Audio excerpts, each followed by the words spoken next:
Welcome to Daily Scripture Reading. I do not own the rights to this music.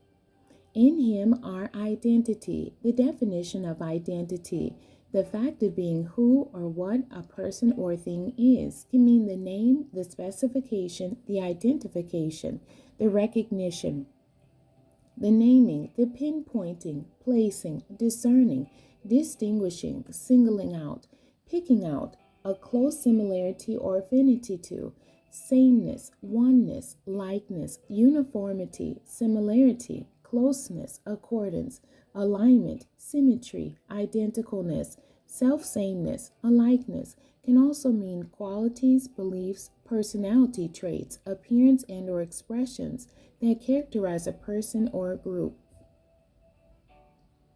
I will read the Amplified Version of Galatians chapter 4, verses 1 through 7. Now, what I mean when I talk about children and their guardians is this: as long as the heir is a child, he does not differ at all from a slave, even though he is the future owner and master of all the estate.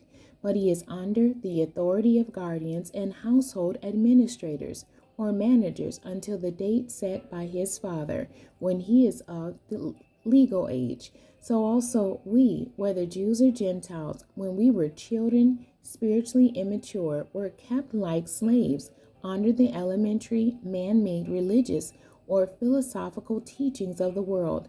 But when in God's plan the proper time had fully come, God sent his Son, born of a woman, born under the regulations of the law, so that he might redeem and liberate those who were under the law, that we who believe might be adopted as sons, as God's children, with all rights, as fully grown members of a family. And because you really are his sons, God has sent the Spirit of his Son into our hearts, crying out, Abba, Father. Therefore you are no longer a slave, bondservant, but a son, and if a son, then also an heir, through the gracious act of God through Christ. The end. God bless you, and thank you for joining me today.